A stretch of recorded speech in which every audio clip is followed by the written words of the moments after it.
pessoal, sejam bem-vindos à nossa aula sobre eletromagnetismo. Meu nome é Eduarda e hoje a gente vai explicar um pouquinho sobre o que é o eletromagnetismo e o que é a indução eletromagnética. O eletromagnetismo é uma das áreas mais importantes da física porque ele une eletricidade e magnetismo. Bom, e esses dois fenômenos eles estão intimamente ligados e são eles que permitem o funcionamento de muitas coisas no nosso dia a dia, como motores, geradores e até mesmo guitarras elétricas. Então hoje nós vamos aprender como que as variações de campo podem gerar correntes elétricas e como esse princípio está presente em várias áreas do nosso dia a dia.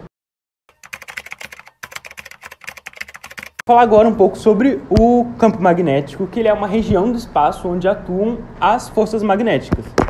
O campo magnético ele é representado pela letra B com uma setinha em cima, ou seja, ele é um vetor, ele tem direção e sentido e eles podem ser mostrados aqui conforme essa representação. Nesse caso a gente tem um ímã, onde o campo magnético ele sai do polo norte de um ímã e entra no polo sul. Bom, o fluxo magnético ele indica o quanto do campo magnético vai atravessar uma determinada área. Nesse caso aqui a gente tem uma espira plana e o fluxo magnético ele vai depender do campo magnético, da área da espira, aqui no caso, e do ângulo entre o campo e a superfície. Bom, agora eu vou falar sobre a indução eletromagnética e a lei de Faraday. Bom, começando, a indução eletromagnética acontece quando o fluxo magnético atravessa a espira, mudando ao longo do tempo. Bom, sempre que esse fluxo varia, seja aproximando ou afastando, ou porque o campo muda de intensidade, acontece a força eletromotriz induzida, que é a Fm. Bom, essa força pode gerar uma corrente elétrica induzida. E aqui temos a fórmula da lei de Faraday, que a Fm é igual menos delta Φ dividido pelo delta T, que é o de tempo. No caso aqui tem o que cada um é, Fm é a força eletromotriz induzida, o ΔΦ é a variação do fluxo magnético e o ΔT é o tempo que essa mudança ocorreu. Bom, e a lei de Faraday, ela diz que a força eletromotriz é proporcional à taxa de variação do fluxo magnético, ou seja, quanto mais rápido o fluxo muda, maior é a Fm induzida. E o sinal negativo, ela vem da lei de Lenz, que mais pra frente vai ser explicada pela Liza, é por isso que eu não vou adentrar tanto na lei.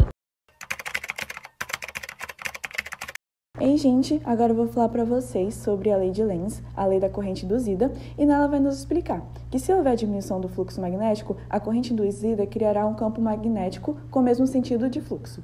E se houver o aumento do fluxo magnético, a corrente induzida criará um campo magnético com sentido oposto ao sentido de fluxo. Bom, agora para explicar melhor sobre a lei de Lenz, a gente trouxe aqui dois exemplos de como vai funcionar.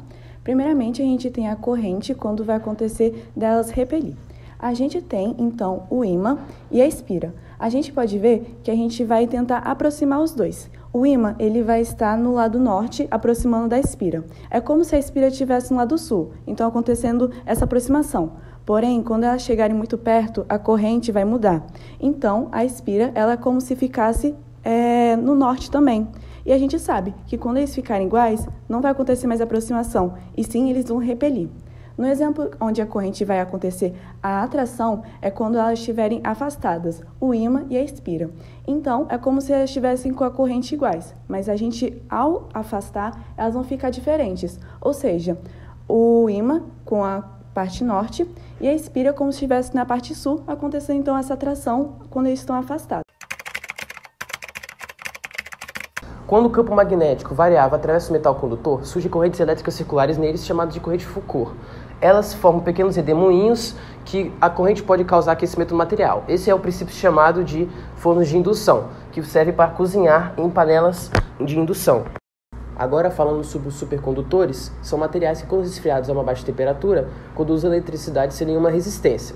No entanto, quando são usados supercondutores na corrente de Foucault, não se dissipam como calor. Elas criam um campo magnético que cancela totalmente o campo aplicado, fazendo o supercondutor levitar sobre o ímã. Isso é chamado de fenômeno de corrente de efeito de Meissner.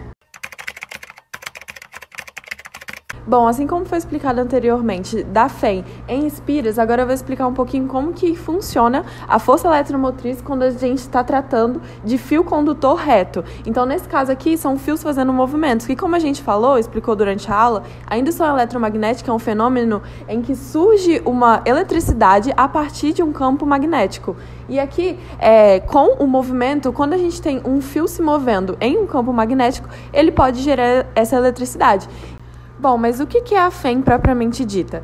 A FEM, nesse caso, vai ser a voltagem que há entre um lado e o outro do condutor. O que acontece? Aqui a gente tem um campo entrando, se a gente for fazer pela regra da mão esquerda, a gente consegue enxergar. Aqui um campo entrando e esse condutor ele está se movendo com a velocidade para esse lado. Então ficaria mais ou menos assim. Esse é o B, esse é o V.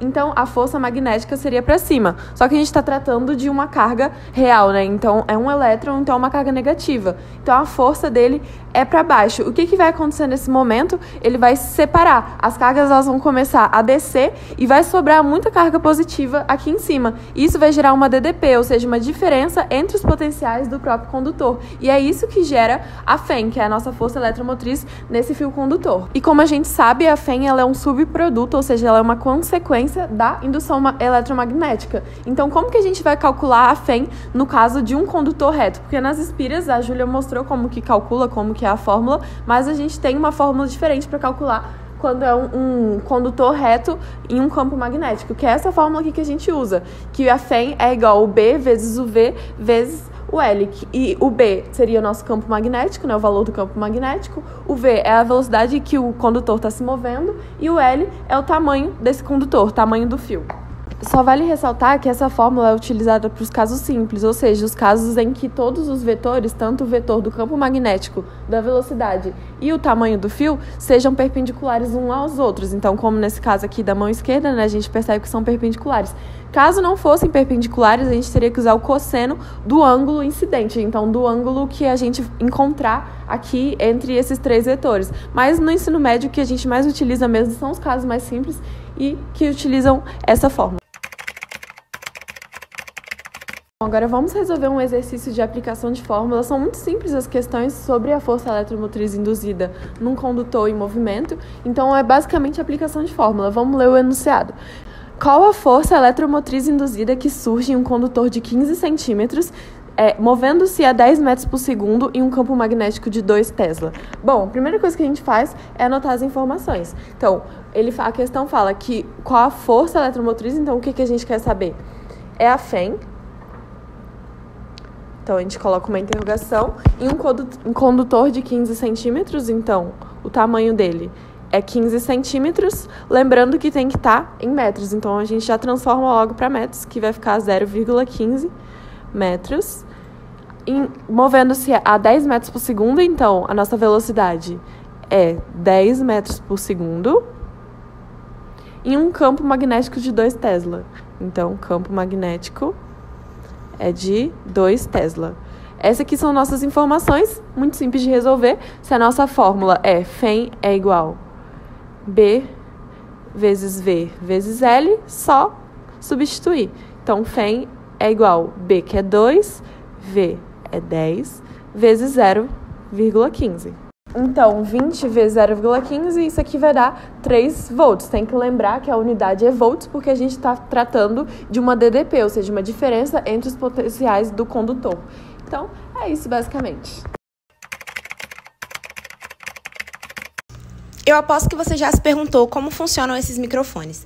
Pois é, a resposta está nos transdutores eletromagnéticos, que são dispositivos que transformam um tipo de energia em sinal elétrico por meio da indução eletromagnética.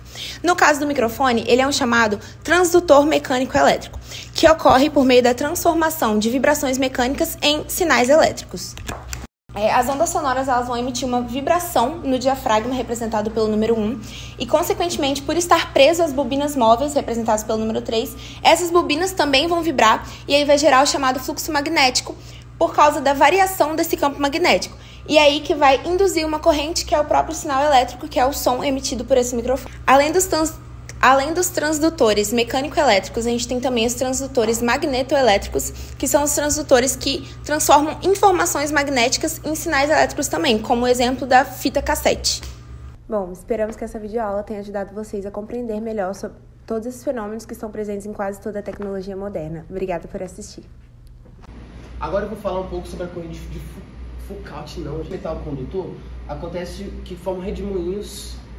Ele forma redemoinhos, não. Atravessa um metal condutor, formando os redemoinhos, que são chamados de correntes de Foucault. A primeira parte é essa.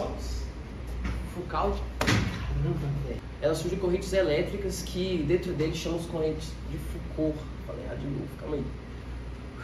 Ai, que raiva.